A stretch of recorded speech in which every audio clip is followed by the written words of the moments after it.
Donc, bonjour à tous. Donc, je suis contente de vous voir en visio pour ce premier événement qu'on organise avec SP Formation. Donc, on met ça en place à partir de cette année 2022.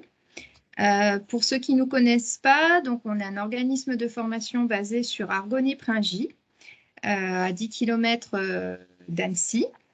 Donc, grâce à ces webinaires, nous allons pouvoir nous rencontrer de manière régulière avec donc nos invités comme vous, qui s'inscrivent au webinaire. C'est dans un but de vous faire découvrir des nouvelles formations, des sujets d'actualité concernant le développement de compétences de vos collaborateurs donc en entreprise ou au niveau des particuliers, et vous faire découvrir aussi des astuces ou des outils et peut-être un aperçu des coulisses aussi d'SP Formation dans la vie de tous les jours. Voilà, donc on va mettre en place donc une newsletter qui permettra donc aux clients de nous suivre dans nos animations, nos événements mensuellement. Donc l'équipe d'SP Formation, je vous la présente. Donc, on est composé de 5 personnes. Fabrice, qui est le responsable commercial. Marie, qui est assistante administrative. Caroline, qui s'occupe de la communication, qui est avec nous. Donc, Caroline Bouvet, qui est avec nous sur le webinaire. Adam, qui est alternant au niveau de la comptabilité-gestion. Et moi-même, qui suis donc directrice du centre depuis l'année dernière. Donc aujourd'hui, on travaille avec un panel d'équipes d'experts en formation dans différentes thématiques. Aujourd'hui, donc j'ai le plaisir de vous présenter en fait Cyril Trolla, donc qui est présent dans les petites vignettes, qui va donc animer ce petit webinaire. Donc c'est un partenaire expert en formation sur Microsoft 365. Donc Cyril, du coup, je laisse te présenter. Merci, bonjour à tout le monde. Que vous dire en un mot? Déjà, que ça me fait très plaisir d'avoir été invité à échanger avec vous ce soir sur un format comme ça assez court. Donc j'espère que je vais pouvoir vous dire des choses qui vous soient utiles. C'est surtout ça l'idée. Que vous dire? Ça fait un petit moment que je fais de la formation, une petite vingtaine d'années, pour plein de centres de formation et plein d'entreprises aussi. Donc voilà, mon temps se partage entre de la formation et puis de l'accompagnement sur le terrain, avec les mains dans le cambouis comme tous les techniciens. Autour de quel sujet? Ma compétence, entre guillemets, c'est vraiment système et réseau. Donc, je suis formateur sur la partie MCT, sur la partie système et réseau. Et puis, comme beaucoup de gens, y compris les techniciens et les administrateurs, ça fait beaucoup d'années qu'on est amené à intervenir sur le nuage Microsoft ou d'autres nuages, bien sûr. Donc, voilà, je donne aussi un petit coup de main et je participe à des choses autour du nuage Microsoft qui est très vaste. On va bien sûr en dire un mot, avec dedans des produits qui sont devenus, qui sont en train de devenir des incontournables comme Teams ou autres. Mais en fait, on va le décliner ensemble. Il y a beaucoup de choses dans ce nuage. Voilà. Donc sur certaines qui concernent les entreprises comme Office Online, ce qu'on met dans le titre Microsoft 365, on va dire. Voilà, c'est des sujets sur lesquels j'interviens et donc sur lesquels je vous propose, on vous propose d'avoir un échange ce soir, vraiment dans un format interactif. L'idée, comme c'est très court, une trentaine de minutes, c'est pas de faire forcément une démonstration de tel ou tel produit, même si on peut montrer des choses brièvement, bien sûr. Mais l'idée, c'est plutôt d'essayer de répondre à certaines de vos questions, un maximum si possible, enfin autant que possible, pour que vous ayez pu glaner peut-être quelques questions et quelques réponses essentielles par rapport à ces produits. Voilà, et donc que vous dire, moi je suis basé au nord de Lyon, mais j'interviens un petit peu partout et avec plaisir avec l'équipe d'SP Formation. Je te rends la parole, Elodie, puis Ça marche. si tu veux dire un petit mot, et puis on... Voilà. Ok. Alors, du coup, donc on va... Donc, je vais laisser parler sur la partie un petit peu plus déroulement de la présentation. Donc aujourd'hui, nous allons aborder et faire découvrir ces nouveaux outils collaboratifs qui permettent d'effectuer de la visio, du travail en équipe, avec des outils partagés, du stockage de données, nous donner envie d'en savoir un peu plus sur cet univers un peu dématérialisé en fait. Suite on va dire, notre manière de travailler a évolué suite au Covid. Nous avons dû nous adapter au télétravail et pour garder le lien avec les équipes, ces outils collaboratifs ont permis du coup de garder ce lien, que ce soit en tant que manager ou équipe collaborateur. Quelle que soit notre activité, notre secteur d'activité. Donc Cyril, je te propose en fait de faire découvrir un petit peu ce petit nuage qui est Microsoft 365 et ses outils collaboratifs. Je te laisse en parler un petit peu plus. Alors, ce que je peux peut-être... alors déjà, n'hésitez pas à intervenir, comme je vous disais, c'est vraiment dans un format interactif, donc n'hésitez pas à intervenir, il n'y a pas de souci, on n'est pas si nombreux que ça et c'est un petit peu le but. Donc voilà, coupez-moi la parole, c'est l'idée. Mais déjà, pour dire un mot de ce nuage 365, comme Microsoft 365, comme on l'appelle maintenant. Évidemment, ce sont des outils qui sont là pour la plupart depuis très très longtemps. Ils n'ont pas attendu qu'on ait cette histoire Covid pour être développé par Microsoft. Mais ça a été l'explosion et tout d'un coup, on a été contraint, on nous a dit voilà, il faut rentrer chez vous et puis il faut continuer de travailler. Donc voilà, ça a été évidemment un accélérateur phénoménal pour tout le monde, comme on le sait, y compris d'ailleurs pour la formation, les centres de formation. Et les petits gars comme moi, on s'est mis à travailler presque exclusivement à distance pendant assez longtemps et ça continue bien sûr. Et puis les entreprises que je rencontre presque chaque semaine, on pourrait dire, me disent toutes ou presque que voilà, leurs habitudes ont changé, on travaille un jour ou deux par semaine, etc. Vous connaissez ça mieux que moi. Donc on sait que maintenant, travailler à distance, seul, mais aussi à plusieurs, et puis travailler avec de n'importe où, mais aussi avec n'importe quel outil. On sait que c'est devenu notre quotidien, ou c'est en passe de le devenir. Et donc, en face de ça, les grands éditeurs, dont Microsoft bien sûr, eh bien, ça a fait exploser et ça a rendu certains de leurs outils connus. Il faut savoir que donc Microsoft 365, dedans, c'est donc un ensemble d'outils. Vous avez le pack Office. Donc, alors, qu'est-ce qui fait dans le nuage le pack Office ou qu'est-ce que ça veut dire? Ça veut dire en fait qu'on peut utiliser Word, Excel, PowerPoint en allant se connecter sur un site web et alors qu'on ne possède pas Word et Excel dans son PC ou dans sa tablette, par exemple. Donc, dans ce Microsoft 365, je ne démarre pas forcément par le plus important, mais peut-être par celui qui est le plus connu. L'histoire avait commencé, ça s'appelait d'ailleurs Office 365, avant que ça s'appelle Microsoft 365. Donc, parmi les choses qu'on nous a proposées dans ce nuage, il y a eu en premier la possibilité de faire, donc d'utiliser Word et Excel, pour parler clair, au travers d'un navigateur et donc de n'importe où. On en avait besoin ou pas. À l'époque, je pense que pas tant d'entreprises que ça, pour pas dire assez peu, en fait, en avaient besoin. Mais voilà, c'était un départ. Il y a eu cet Office 365 qui était disponible au travers du nuage. Et puis, il y a des technos qui étaient là depuis très longtemps, mais dont on ne parlait pas. Je pense à SharePoint. Peut-être qu'encore aujourd'hui, SharePoint, ça vous dit rien du tout, ou en tout cas, c'est pas très clair. Je vais essayer de donner quelques informations. SharePoint, c'est une technologie qui a été mise en œuvre il y a fort, fort longtemps. On est dans les années 2001-2003 et on n'en a pas entendu parler les 15 premières années. On en entend un petit peu parler maintenant parce que, en plus de ce SharePoint, est arrivé donc Teams. Et la chose dont on a eu peut-être le plus besoin quand le Covid a démarré, c'était de pouvoir se parler et aussi se voir, en tout cas faire de la visioconf comme on est en train de le faire.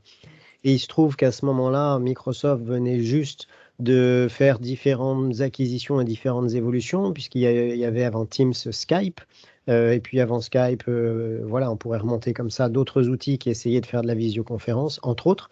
Mais voilà, Teams était prêt quand le Covid a démarré, mais vraiment de justesse, si je puis dire. Il y avait encore pas mal d'entreprises qui utilisaient Skype, mais en tout cas, ça a fait le boom qu'on connaît aujourd'hui.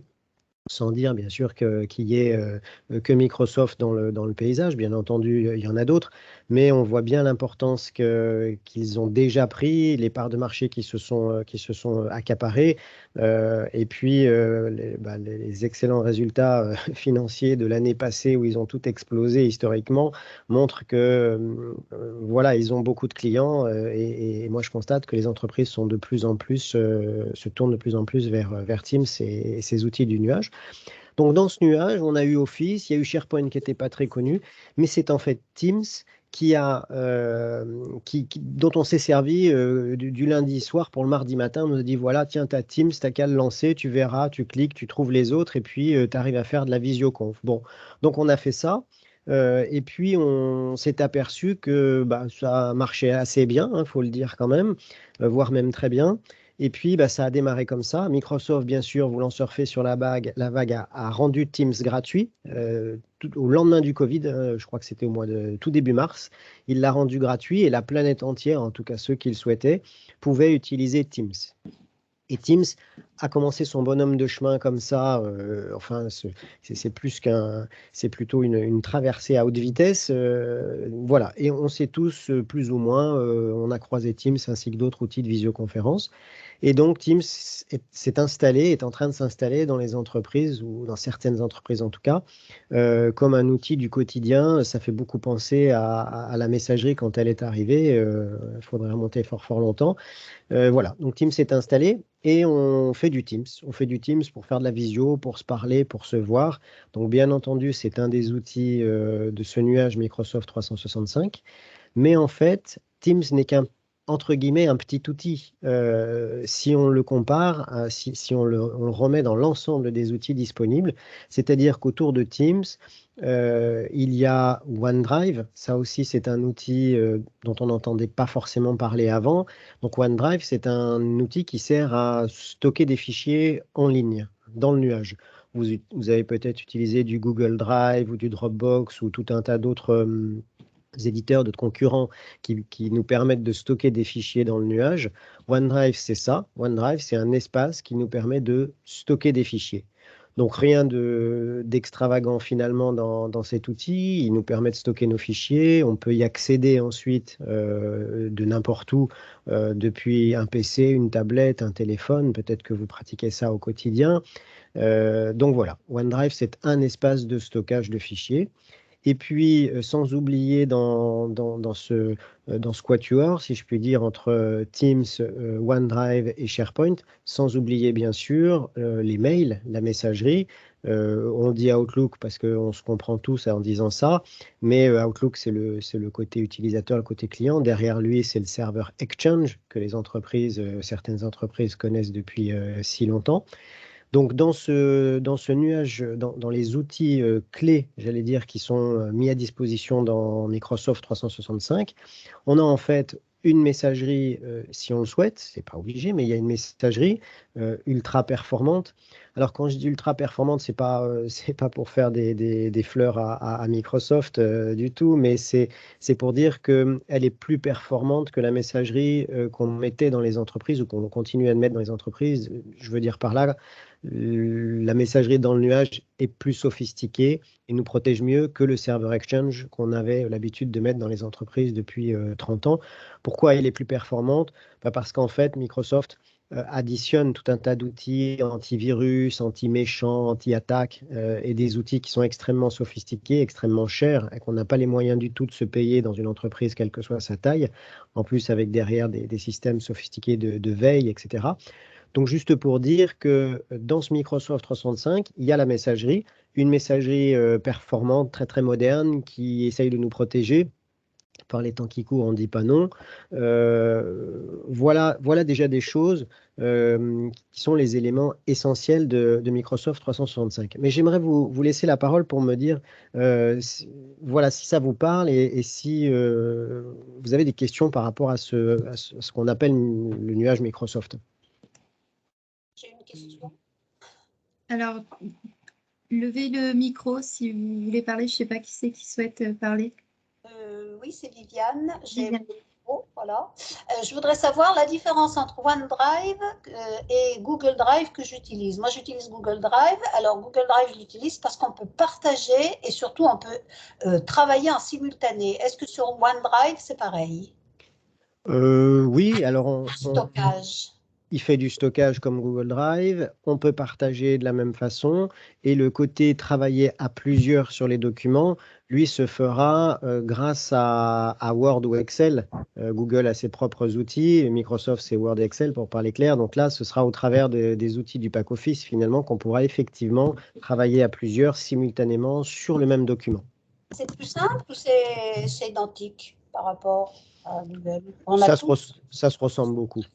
D'accord. Ouais. Très bien, merci. Avec plaisir. D'autres questions ou remarques par rapport à ce nuage?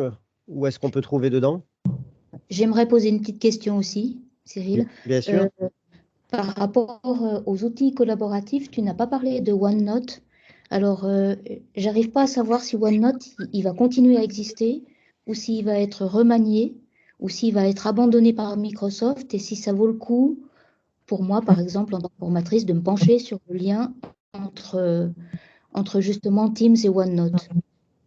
Alors, c'est une bonne question. J'ai pas d'informations qui laisseraient penser qu'il serait abandonné. Alors, OneNote, pour ceux qui ne connaissent pas, c'est un outil qui fait partie du pack Office un petit peu cher, là, dans les versions complètes, mais qu'on a aussi gratuitement quand on a un abonnement Microsoft. Je parlerai dans un instant des abonnements. Donc, OneNote, ça permet, comment dire ça, d'organiser, j'ose pas dire post-it, ce serait tellement réducteur. C'est plutôt un organiseur d'informations, une base de connaissances. Je pourrais vous montrer brièvement, je suis un utilisateur permanent de ce logiciel depuis beaucoup d'années. Où c'est un organiseur, voilà, que ce soit pour faire sa liste de courses à petite échelle ou pour que ce soit pour organiser des cours. Voilà. Donc, OneNote est un outil indépendant, donc il faut le voir exactement comme Word ou Excel. Et on peut utiliser ce OneNote de différentes façons. Soit on a le logiciel OneNote parce qu'on s'est acheté le gros pack Office et il est dedans. Soit on installe OneNote sur son téléphone ou sa tablette et c'est gratuit, il faut le savoir. Soit on utilise le OneNote directement au travers d'un navigateur web en se connectant sur une page web. Alors la relation entre OneNote et Teams, en fait, OneNote est une des très nombreuses applications qu'on peut intégrer dans le look de Teams. Donc, quand on est dans Teams, je vais montrer, on peut ajouter tout un tas d'outils supplémentaires et parmi ces outils, ça peut être un classeur OneNote, ça peut être un tableau blanc, ça peut être un lecteur de PDF, etc., etc. Il y a des centaines d'applications. Est-ce que je réponds à la question, du coup?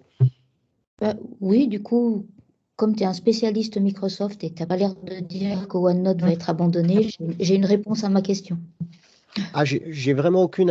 Je me suis même pas posé cette question parce que j'ai vraiment pas entendu de bruit de couloir ou quoi que ce soit dans ce sens-là. En plus, il est intégré depuis longtemps à Microsoft 365 et c'est un outil clé. Donc, je pense pas du tout qu'il serait amené à disparaître. Ok, merci. Est-ce que tu veux faire un petit peu de démonstration Oui. l'outil? Oui, voilà, je peux montrer quelques éléments. Alors, par où commencer? Bon, comme notre sujet, c'est surtout Teams, je propose de montrer quelques éléments de Teams. Alors, si vous êtes utilisateur au quotidien de Teams, vous allez trouver très, très simpliste et que vous avez des dizaines, voire des centaines d'équipes et de canaux. Je vais expliquer tout ça, vous allez voir ce que je vais dire est très simple. Mais donc Teams, qu'est-ce que c'est? Donc c'est ce logiciel qu'on a à l'écran. Vous avez deux façons de faire du Teams. Soit, encore une fois, vous téléchargez le logiciel Teams qui est disponible dans le store Microsoft. Donc là, dans ce cas-là, le logiciel il s'installe dans Windows 10, si c'est un Windows 10. Ou bien, vous utilisez Teams au travers d'un navigateur, comme c'est ce qu'on a sous les yeux ici. Alors Teams, en fait, ça sert à quoi? Le point de départ de Teams, c'est plusieurs choses. Un, bien sûr, ça sert à faire de la visioconférence. On est en train de s'en servir, donc rien de surprenant. C'est-à-dire que dans Teams, on va pouvoir donc se parler, se voir. Voilà.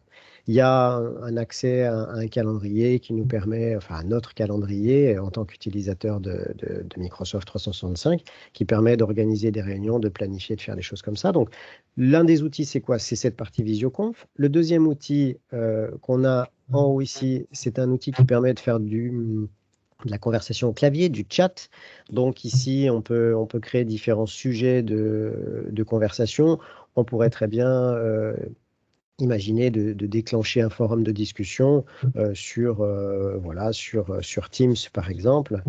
Donc, cet outil de discussion, il permet à différentes personnes de parler comme ça en live, tout simplement. Il y a tout un tas de petits outils pour faire des smileys, des ceci, des cela au niveau, pour avoir quelque chose d'un petit peu animé. Donc, la visioconférence d'un côté, la conversation d'un autre, mais surtout, en fait, le cœur de Teams, c'est quoi? C'est de proposer des équipes. C'est ça Teams, en fait. C'est pour ça que cette notion d'équipe est définie vraiment Teams. Une équipe, qu'est-ce que c'est? C'est, on va dire, un ensemble, d'où le nom, bien sûr. C'est un ensemble de personnes qui vont être rassemblées sur un sujet donné, on va dire. Donc, par exemple, ici, j'ai créé une équipe qui s'appelle donc Teams et Microsoft 365. Donc, ça fait comme ça une espèce de petit dossier, enfin d'espace, on va dire. Et cette équipe qui rassemble donc les gens qu'on sélectionne, ça peut être tout le monde, ça peut être seulement, bien sûr, certaines personnes de l'entreprise ou de l'extérieur. Et dans cette équipe, ou plutôt à disposition des membres de cette équipe, on va pouvoir mettre donc à disposition des documents et du contenu, tout simplement. Donc le point de départ, c'est de dire, voilà, j'ai envie de faire une équipe qui va parler de Teams et de Microsoft 365, très bien. Et dans cette équipe, il y aura un certain nombre c'est un peu comme la télé, il y a des canaux, des chaînes. Et au départ, on a juste une seule chaîne qui s'appelle un seul canal, qui s'appelle Général. Et dans ce canal, on va pouvoir mettre à disposition différents outils. Alors là, c'est la configuration de base. J'ai rien fait de spécial. Je démarre vraiment de zéro. C'est-à-dire qu'ici, j'ai une équipe. Bon, ça, c'est moi qui l'ai créé. Teams et Microsoft 365. Le canal d'accueil par défaut se crée automatiquement. Et dans ce canal, qu'est-ce que je peux faire? Alors d'abord, je peux continuer d'avoir une conversation, parce qu'il y a à nouveau ici un espace de conversation uniquement pour les gens de cette équipe. Donc bien sûr, vous pouvez facilement mentalement décliner des choses qui concernent vos métiers, une équipe de tel projet, de tel bâtiment, de tel client, etc. Donc à chaque fois que vous avez des gens qui ont besoin de travailler ensemble, vous pouvez créer une équipe. Et donc, dans cette équipe, vous allez mettre à disposition surtout du contenu. Alors, pas seulement cette zone de conversation, mais surtout cette zone ici de fichiers. C'est-à-dire que vous allez pouvoir déposer ici à la souris en cliquant, cliquer déplacer ou en chargeant. On voit qu'il y a un menu chargé ici. En tout cas, vous allez pouvoir déposer ici tous les fichiers qui intéressent les membres de cette équipe. Et à ce petit jeu-là, qui est vraiment l'élément numéro 1, c'est ce qu'on va faire en tout premier dans l'entreprise quand on crée l'équipe. À ce petit jeu-là, eh bien, on est en train en fait de faire quelque chose qu'on n'a quasiment jamais eu, et c'est ça qui fait le succès, c'est qu'on met à disposition des utilisateurs des fichiers, n'importe quelle sorte de fichier, du Word, de l'Excel, du n'importe quoi d'autre, et ces fichiers sont accessibles via un navigateur. Et c'est ça la petite révolution Ça paraît tout bête de dire ça, on est tellement habitué au web et à la navigation web qu'on se dit, mais c'est ça la petite révolution de quoi? En fait, bah, c'est de pouvoir accéder à des documents, à des fichiers, concrètement, avec un navigateur. Et si je vous demande de réfléchir à ça, c'est-à-dire avant Teams, est-ce que vous aviez la possibilité, quand vous étiez chez vous, par exemple, ou dans votre voiture avec votre téléphone, est-ce que vous aviez la possibilité d'atteindre les fichiers qui sont dans votre entreprise? Et quand on y pense, on s'aperçoit que c'est pas du tout évident et la plupart du temps, la réponse, elle est négative. C'est-à-dire qu'on dit, bah non, non, quand je suis dans ma voiture, je peux pas atteindre les fichiers qui sont dans mon serveur de fichiers, dans mon entreprise. Et ce petit détail, qui du coup maintenant est devenu possible, change beaucoup de choses. Parce que finalement, on s'aperçoit qu'avec un simple navigateur, qu'on soit sur un Mac, un Apple, un PC, un téléphone, etc., de n'importe où, avec un navigateur, on se met à atteindre les fichiers que l'entreprise a mis à ma disposition ou à notre disposition, équipe par équipe, etc. Et ça, c'est une révolution.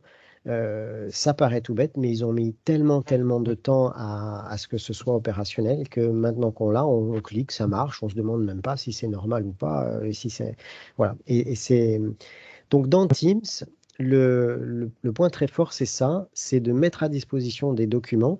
Alors il n'y a pas que cette histoire de fichiers, il y a en fait tout un tas de logiciels et d'applications qu'on peut ajouter dans Teams. Et c'est à ça que sert le plus ici. En appuyant sur le plus, on découvre des tas de logiciels qu'on peut ajouter à notre Teams. Donc, Teams, pour revenir à lui, c'est un outil qui a été connu parce qu'il permet de faire de la visioconférence, ce dont on avait besoin en tout premier. Et une fois, comme on est en train de le faire ensemble, que vous avez votre visioconférence qui est active et que vous dites, bon, OK, ça marche, qu'est-ce que je peux faire maintenant? Eh bien, je peux mettre des fichiers, dire qui y accède ou pas. Et donc, à partir de là, bah, ça veut dire que tout le monde va pouvoir travailler, ouvrir le fichier, le modifier, en rajouter, etc. Et ça y est, c'est parti. On est un petit peu comme au bureau, si je puis dire, au travers d'un simple navigateur. Teams, bien entendu, est accessible depuis tous les supports Apple, Android, etc. Donc, on sait que à partir du moment où l'entreprise a décidé d'utiliser Teams, on sait que les utilisateurs vont accéder à leurs documents de n'importe où et voilà, très facilement. Des questions par rapport à Teams, peut-être? J'essaye de surveiller l'heure, mais ça file très vite. Si on travaille à plusieurs exactement à la même seconde sur le même fichier, il se passe quoi? Alors, il y a un système alors, ça peut être soit un système de verrouillage, c'est-à-dire que le fichier ne pourra pas être ouvert simultanément, soit il va y avoir un système de versionning, c'est-à-dire qu'il va y avoir 2 versions du document et il y a quelqu'un qui devra statuer, tout simplement. Ça, c'est sur des documents qui ne sont pas Word et Excel, parce que Word et Excel a une capacité spéciale, c'est qu'on puisse travailler simultanément à l'intérieur du même document. Mais ça, c'est possible que grâce à Word et Excel. Si on prend un autre logiciel lambda, il ne saura pas le faire. Donc là, on aura une version différente ou voilà, ce genre de choses. Merci. Donc, n'hésitez pas à intervenir. Oui. Ça signifie, votre démonstration, qu'on est obligé de mettre les fichiers dans le nuage à l'avance pour pouvoir les partager.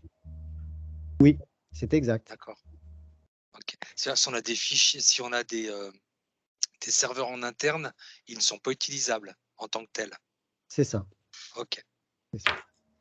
Et dans votre question, bien sûr, ça fait penser tout de suite dessous à quels sont les fichiers qu'on va emmener dans le nuage et quels sont ceux qui vont rester dans l'entreprise. Exactement. Et quel est le niveau de sécurité d'un côté et de l'autre? Alors, je vais faire une réponse un petit peu évidemment bateau, mais quand on met des documents dans le nuage, évidemment, on est contraint de faire confiance, en l'occurrence, à Microsoft. Bon, on sait qu'ils ont un très haut niveau de sécurité. Jusqu'ici, il n'y a pas eu de clash majeur, on va dire. Donc, on a un petit peu envie de leur faire confiance. Mais bon, derrière ça, Microsoft nous dit tout simplement, vous devez quand même faire une sauvegarde de vos données. Donc, voilà le message. On s'occupe de la sécurité, mais vous devez faire une sauvegarde de vos données. Donc, je pense que c'est quelque chose qu'il faut prévoir, de dire, OK, on profite du nuage et de ses fonctionnalités qui sont tout simplement uniques, mais ça n'empêche pas quand même de temps en temps, bien sûr, d'avoir une sécurité et de récupérer les informations. Il y a des outils qui permettent de récupérer les données qu'on pose dans le nuage, bien entendu. De par vos activités respectives, car j'ai pu voir qu'il y a des différentes activités qui se sont connectées dans la visio. Il y a de la métallurgie, de l'industrie, de la prestation de services. Est-ce que vous utilisez déjà un petit peu ces outils-là actuellement ou est-ce que c'est plus une découverte pour vous C'est plus une découverte. Une découverte? Oui, parce que vous parliez tout à l'heure de Google. Oui, c'est ça. Moi, j'utilise beaucoup Google Drive et puis Teams simplement en visio. Teams en visio. D'accord. Je pense qu'il y a beaucoup de... On est tous avec ce profil-là au départ, en tout cas, c'est-à-dire qu'on a découvert Teams par son côté visioconférence, et puis c'est seulement dans un deuxième temps qu'on découvre que ça permet de stocker des choses et d'y avoir accès. Donc ça, c'est vraiment le scénario classique, j'allais dire. Alors moi, je l'ai beaucoup pratiqué parce que en tant que formatrice, mais surtout en tant que formatrice en école de commerce. Donc j'ai eu la chance de faire beaucoup de cours à distance dans les mois qui viennent de passer. L'outil fourni par l'école était celui-ci. Et c'est vrai que c'est quand même super bien pour faire travailler les étudiants, alors peu importe qu'ils soient étudiants, adultes, jeunes adultes, peu importe, mais en sous-groupe, pour remettre en commun après, pour passer d'un groupe à l'autre. Ils m'ont rendu des documents, je leur mettais également les cours à dispo. On mettait en commun avec du tableau blanc, eux partageaient potentiellement leur écran. Donc c'est vrai que c'est quand même assez complet et au final, alors je ne pense pas maîtriser toutes les subtilités comme beaucoup de logiciels. En tout cas, relativement intuitif quand même. Enfin, j'ai trouvé. D'accord, oui, c'est sûr. Moi, je suis effectivement dans le même cas aussi. La qualité a beaucoup augmenté aussi. C'était bon au départ et là maintenant, je trouve que c'est devenu bluffant. Je viens de terminer il y a 15 jours une formation de 10 jours d'affilée de 7 heures par jour avec 24 personnes à distance et ça s'est superbement bien passé. On n'a jamais eu le moindre couac, la qualité était parfaite. Enfin, ils ont beaucoup progressé. Et ils gagnent des parts de marché de façon vraiment terrible, enfin terrible pour les autres en tout cas, parce que l'outil qualitativement aussi, pas seulement fonctionnellement, mais qualitativement est devenu, je trouve, très bon. J'ai une question très précise sur l'utilisation. Est-ce qu'il est possible de faire des groupes aléatoires? Je crois que c'est oui, mais je sais plus si c'est avec Teams ou avec un autre. Si j'ai 20 personnes, est-ce que je peux, parce que jusqu'à présent, c'est moi qui faisais les groupes, les équipes, enfin les différentes sous-groupes, dans les différents canaux en fait. Mais est-ce qu'il est possible de faire des sous-groupes de manière aléatoire? Pas que je sache, non. D'accord. C'est pas avec Teams, c'est avec un autre. Alors je sais plus avec lequel. Ça doit être Zoom peut-être qui permet ce truc. Bon. En tout cas, il ne me semble pas dans l'interface. Après, en scripting, en shell, ça c'est peut-être autre chose. Mais là, c'est. Non, mais. Non, je l'ai de manière simple, juste Non, pas que je sache. Non. Okay. Alors, j'ose pas trop déborder sur le timing, même si bien sûr, avec plaisir, on peut continuer l'échange. J'ai un tout petit mot de SharePoint, puisque c'est un outil qui peut paraître assez obscur et qui l'est peut-être d'ailleurs un peu. Teams, c'est ce qui permet vraiment, on comprend normalement ce qu'on est en train de faire et ce qu'on voit, on se dit, OK, il y a la visio, il y a le chat, il y a des fichiers qu'on peut mettre là, parfait. En fait, derrière ces technologies de stockage, l'outil qui est derrière, c'est SharePoint. Et SharePoint, en fait, on commence à parler de lui parce qu'on nous dit, quand tu mets des fichiers dans Teams, en fait, ils sont dans SharePoint. Alors on se dit, est-ce que ça m'intéresse de savoir ça, que les fichiers, en fait, ils vont dans SharePoint? Pas forcément. C'est-à-dire que vous pouvez utiliser Teams comme ça, mettre vos fichiers et puis ne jamais aller dans SharePoint. Sauf qu'à un moment donné, vous aurez peut-être besoin de donner des droits très spécifiques sur certains fichiers. Lui peut faire que ça, elle peut faire que ci, etc. Et ça vous emmènera dans SharePoint qui a beaucoup plus de possibilités en termes de permissions et d'accès. Mais SharePoint, en fait, n'est pas un outil qui est là pour stocker les fichiers qu'on dépose dans le nuage. Il sait le faire, bien sûr, il le fait. Mais SharePoint, au départ, et toujours, c'est un fabricant de sites web. Donc SharePoint est un logiciel qui vous permet de fabriquer des sites web. Des sites web de toute nature, a priori plutôt des sites web pour l'intérieur de l'entreprise, pas tellement des sites web pour faire du commerce avec un panier, etc. Ce n'est pas l'idée, même si rien n'est impossible dans SharePoint. Mais c'est un fabricant de sites web. Alors c'est vrai qu'on ne le connaît toujours pas sous cet angle-là, ou pas vraiment, parce qu'on le découvre au travers de Teams et simplement par le fait qu'il nous stocke nos fichiers. Mais SharePoint, en fait, c'est un fabricant de sites web. Et donc vous pouvez, juste pour dire ça, faire des sites web aussi pour vos différentes équipes ou vos différents clients. Et dans ces sites web, eh bien, comme tout site web traditionnel, il y aura des pages web, on clique sur des liens, on positionne des briques, des agendas, des ceci, des cela. Donc c'est un fabricant de site web, SharePoint. Mais Teams n'exploite que sa partie stockage. C'est pour ça qu'on parle de SharePoint au travers de Teams. Je vais peut-être rendre la parole, à moins que vous ayez d'autres questions. Moi, il n'y a pas de souci, j'ai du temps avec grand plaisir. Alors, je vais reprendre la main sur... Voilà. Hop. Vous voyez mon visio, enfin mon diaporama. Donc voilà la petite démonstration. C'est vrai que le nuage est grand. Je pense qu'il y a beaucoup de choses à dire. En tout cas, c'est quelque chose qui est très très intéressant de maîtriser, je pense, à l'heure actuelle pour pouvoir bien travailler. Puis Microsoft 365, c'est un petit peu l'avenir aussi, je pense, dans nos différents métiers. Ce qu'on peut en retenir aussi, c'est qu'il y a une accessibilité de n'importe où vous êtes pour accéder à vos fichiers, pour rester donc joignable aussi en visio. Donc il y a ce côté un petit peu hybride qui est intéressant.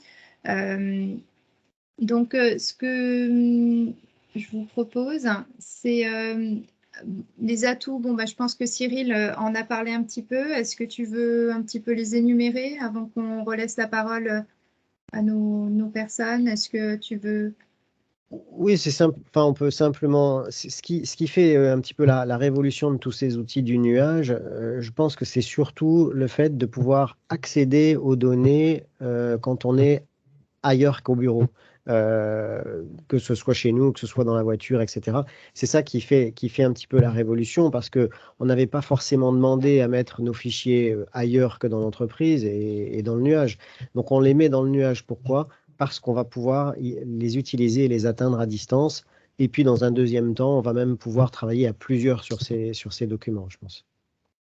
Nous avons Valérie qui aurait apprécié plus de démonstrations car apparemment elle utilise Teams que pour la visio.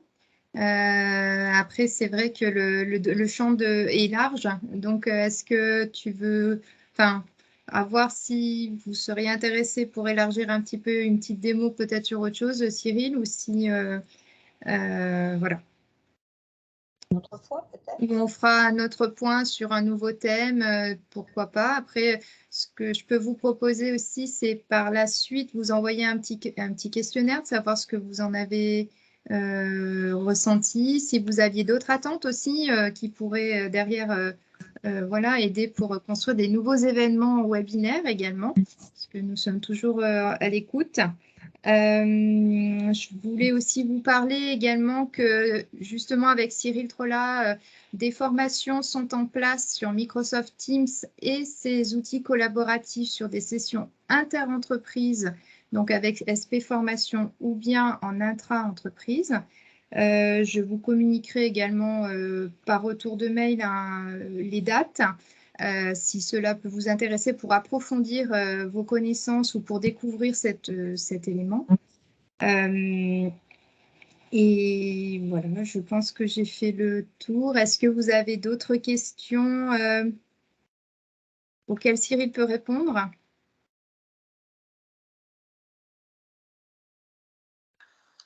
Juste une petite question, alors parce que peut-être un petit peu technique.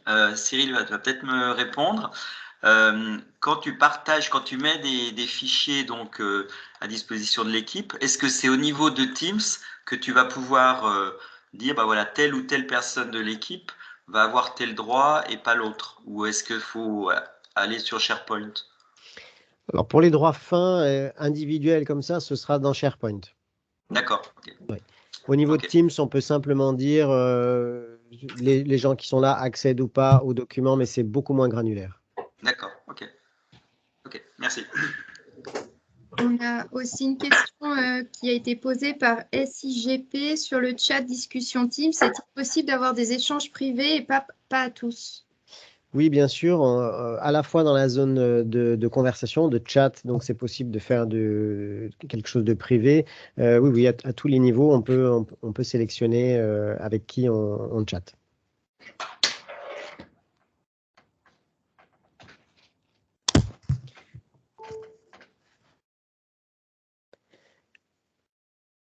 Alors, est-ce que vous avez d'autres questions? Apparemment, donc, il y en a certains qui l'utilisent déjà pour la visio et pour aussi un second stockage de données sur OneDrive pour les sauvegardes des données. Donc, on voit qu'il y a quand même un petit peu des personnes qui utilisent cet environnement. Alors c'est vrai que Teams est le point d'entrée et de Teams, les fichiers qu'on va mettre dans Teams vont être placés donc dans différentes équipes, dans différents canaux et derrière la technologie qui stocke tout ça, c'est SharePoint. Globalement, c'est SharePoint, on va dire. OneDrive est réservé aux fichiers personnels. Donc, c'est vrai que j'en ai peu parlé du coup. Moi, je peux dire un petit mot dessus. Donc, OneDrive est fait pour stocker ses fichiers à soi, contrairement donc à Teams qui est là pour travailler en mode collaboratif, donc avec plusieurs personnes a priori. Donc, ça n'empêche pas, bien que OneDrive ce soit pour ses documents personnels, ça n'empêche pas qu'on puisse partager, qu'on puisse donner accès à ces documents aux personnes de notre choix. Pas forcément d'ailleurs quelqu'un qui utilise ni OneDrive ou Teams. Vous pouvez très bien mettre des documents dans votre OneDrive et puis les partager avec votre famille ou des clients alors qu'ils ont même pas de compte Microsoft. Donc voilà, OneDrive, c'est vraiment pour des fichiers personnels.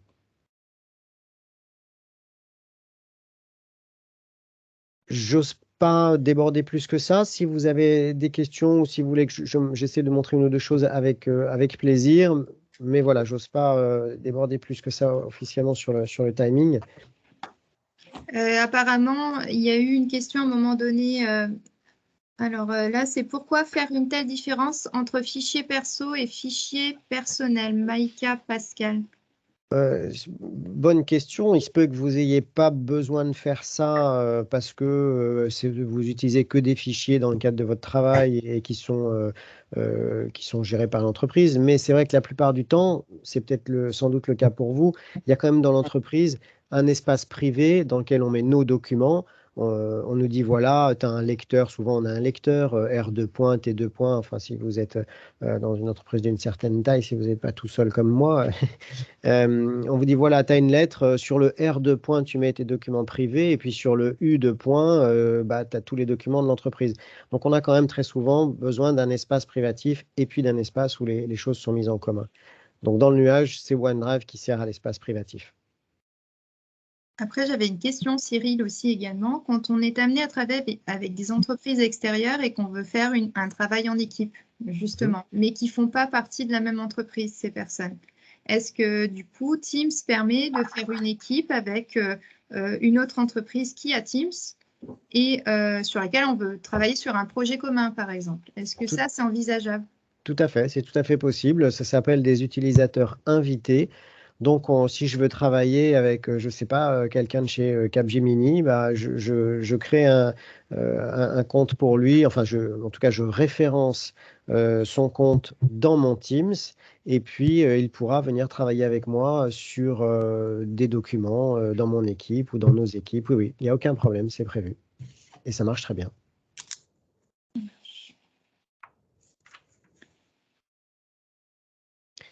Alors, si vous avez encore deux petites secondes, je peux vous proposer de jeter un tout petit coup d'œil au look des différents outils. Je me permets de reprendre la main, Élodie. Vas-y, vas-y.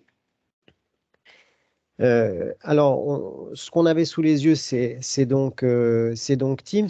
En fait, ici, je suis où? Je suis connecté sur Microsoft 365. Et si vous avez donc un compte Microsoft 365, vous arrivez sur une page qui ressemble, voilà, qui ressemble un petit peu à ça, avec en haut un menu. Et puis, ce menu vous donne accès à un certain nombre d'outils comme on le voit ici, et on retrouve nos outils clés, les ténors, là, Outlook en premier, le OneDrive, je vais cliquer dessus tout de suite, et puis le Teams dans lequel je suis. Donc, Microsoft 365, c'est surtout ce menu en haut à gauche qui est très typique depuis que ça existe, avec l'accès à un certain nombre d'outils. Alors, juste pour donner un petit look sur OneDrive, un aperçu sur OneDrive, voilà, si je clique, je l'avais là, si je clique sur OneDrive, ça va donner ça. Donc OneDrive est simplement un espace de stockage de fichiers. Et si je veux mettre des fichiers à l'intérieur, eh bien, je peux les glisser, déplacer de mon explorateur, par exemple, ou bien cliquer sur Charger ici. Et je vais pouvoir à la fois mettre des fichiers et à la fois créer des répertoires. Donc on se croirait vraiment sur son PC à soi ou sur un serveur de fichiers d'entreprise où on va pouvoir faire des dossiers. Par exemple ici, je peux faire un dossier qui s'intitulera découverte, voilà. Et dans ce dossier, mettre des documents. Donc l'utilisation est vraiment très très simple. Et le côté intéressant, c'est que quand je choisis un fichier en particulier et que je clique sur la droite, je peux partager ce document. Donc là, ici, si je clique sur partage, je vais pouvoir dire j'ai envie de vous donner accès à ce document. Je pourrais le faire là en live si je le souhaite et si vous me donnez votre adresse email. Donc vous avez juste une adresse email à communiquer et puis vous dites si la personne avec laquelle vous partagez, si elle peut juste lire ou si elle peut aussi modifier le document. Alors ça ne veut pas forcément dire qu'on va pouvoir travailler à plusieurs simultanément. Ça, encore une fois, c'est une capacité uniquement en Word et Excel, d'Office. Mais en tout cas, vous pourriez avoir accès à ce document si c'est une image, une photo, etc. Voilà. Donc le OneDrive, c'est entre guillemets seulement ça, sauf que c'est un élément quand même clé du nuage, puisque toutes ces affaires privées, on peut les mettre là-dedans. Alors, vous pouvez utiliser OneDrive à titre personnel gratuitement, puisqu'en fait, ce que je n'ai pas dit, mais j'aurais pu le dire aussi, c'est que quand on veut utiliser tous ces outils du nuage, il faut simplement avoir un compte Microsoft, un compte chez Microsoft. Comme chez tout le monde, vous créez un compte Android ou Apple si vous avez un iPhone ou autre. Là, vous créez un compte chez Microsoft et ce compte va vous donner accès à plus ou moins de logiciels. Si vous ne payez rien, donc si vous créez un compte gratuit, vous aurez une messagerie et puis 5 gigas d'espace sur OneDrive. Donc ça, c'est entièrement gratuit. Et si ensuite vous voulez payer quelque chose, eh bien là, ça vous donne accès à davantage, bien sûr, de logiciels. Mais vous pouvez tout à fait vous créer un compte gratuitement. C'est intéressant si vous souhaitez utiliser OneDrive à titre personnel. Et puis, c'est intéressant aussi parce que vous pouvez télécharger sur votre téléphone et votre tablette, si vous avez ça, Word, Excel, qui sont gratuits sur tablette et téléphone. Alors, ce sont des mini Word et des mini Excel. Bien sûr, ce n'est pas le gros Excel où on peut faire des macros et tout ça. Donc Word, Excel, et puis le fameux OneNote dont on parlait tout à l'heure, qui est gratuit sur tablette ou téléphone. Tout ça avec un compte gratuit. Après, quand on paye, bien sûr, ça ouvre des portes bien plus larges. Et pour l'entreprise, c'est la même chose, sauf qu'elle n'aura pas d'abonnement gratuit, ce sera payant tout de suite en tant qu'entreprise. Donc le OneDrive, le Teams. Alors, SharePoint, pour en finir en 10 secondes peut-être, enfin 1 minute, c'est promis. SharePoint est un peu plus délicat à montrer parce qu'en fait, il est tellement énorme qu'on ne voit pas très bien. Alors, je vais vous montrer en tout cas l'interaction entre Teams et SharePoint. Je reviens sur mon Teams ici et je retrouve dans cet onglet fichier mon document. Donc là, admettons, j'ai mis un fichier Word dans mon Teams, tout va très bien, je peux l'utiliser tel quel. Ou bien, je peux lui dire, écoute, ce document, je veux l'ouvrir, mais dans SharePoint. Donc ici, il y a un bouton spécial, comme on le voit, qui s'appelle « Ouvrir dans SharePoint ». Et si je fais ça, là, je bascule vers SharePoint. Donc, c'est encore un nouvel environnement et un nouveau look. Et dans SharePoint, il essaye de ne pas me faire peur en m'emmenant directement dans l'endroit où il a stocké mon fichier. C'est pour ça que sur la gauche, il m'a mis directement dans Documents et je me retrouve avec mon fichier. Alors, on peut se dire, quand on voit ça, on se dit, mais à quoi ça sert d'aller dans SharePoint? Jusque-là, pas grand-chose, sauf que à partir d'ici, je vais, comme je le disais, avoir accès à des permissions beaucoup plus fines à la personne, etc., avec des fonctionnalités SharePoint, d'historique de version, tout un tas de choses qui n'existent pas tout simplement dans Teams. Et SharePoint, plus globalement, enfin, c'est donc, comme je vous disais, un outil qui sert à faire un site web. Et en fait, là où on est ici, on est dans un site web. Alors, il m'a envoyé uniquement dans l'espace de stockage ici, document, mais on est dans un site web. Et si je clique sur la page d'accueil de ce site, ici, on va bien voir et on va bien comprendre que c'est du vrai web classique, avec des zones, des images, des ceci, des cela. Ça, c'est SharePoint, vraiment. Alors là, ce site web a été créé automatiquement par Microsoft au moment où j'ai déposé un fichier dans Teams. Et c'est ça qui fait aussi la puissance de l'outil, c'est qu'on n'a pas du tout besoin de savoir faire du web. Moi, je ne sais rien faire en web. Et pourtant, là, j'ai un magnifique site web qui est vraiment en ligne. Vous pouvez, bon, l'adresse est un peu compliquée, mais vous pouvez vous connecter sur cette adresse et c'est un vrai site web. En plus, il a toutes les technologies responsives, tout ça, pour que ça marche, que ce soit joli depuis un téléphone et le reste. Donc, sans aucune compétence, on peut profiter en plus d'un site web extrêmement riche et extrêmement puissant sans savoir faire une seule ligne de web comme c'est mon cas. Mais ce lien, Cyril, il est protégé, c'est-à-dire que si quelqu'un d'autre le copie et y entre, il peut accéder à cette page même s'il n'a pas le compte Microsoft? Oui, alors là, il faudra un compte, mais je pourrais décider qu'il n'y a besoin de rien du tout et que c'est tout simplement D'accord. ouvert au public. Ah oui. D'accord, ok. J'ai une question apparemment de Maïka Pascal. Quel abonnement Microsoft choisir pour une entreprise pour 6 utilisateurs quotidiennement? S'il existe des licences diverses au niveau de Microsoft 365? Oui, bien sûr, des licences, il y en a plein. Je vais vous montrer ça tout de suite. Parce que voilà, j'ai un lien vers les offres Microsoft. Alors voilà, donc ça, je suis sur le web, hein, tout le monde y a accès bien sûr. Voilà un petit comparatif donc vous avez pour les particuliers, mais en l'occurrence là, pour ce qui est d'une entreprise, donc d'une petite entreprise, dans leur sens en tout cas, ce type d'abonnement peut être pas mal. Par exemple ici, sur un Teams essentiel ou un petit peu plus cher, mais qui ouvre beaucoup plus de choses, le Basic Business ici. C'est quoi la différence? C'est qu'en fait ici, vous avez accès à toutes ces applications. Donc, on sera plutôt sur cet abonnement-là, si on veut profiter, déjà si on va avoir une messagerie, si on va avoir un OneDrive, et puis si on veut avoir accès à Word et Excel online, enfin Word, Excel, PowerPoint online. Donc en fait, la première solution, Microsoft Teams uniquement du coup à 3,40 €, c'est juste pour accès à Teams. C'est ça. Ok. C'est ça. Là, c'est du 100% Teams. Et puis, à 5,10 €, là, on a en fait déjà une très grosse offre. On a un peu tous les outils qu'on peut avoir besoin d'utiliser, et même plus encore. Hein. Très bien. Et puis, il y a des offres pour les grandes entreprises. Bon, mais là, on parlait d'une TPE.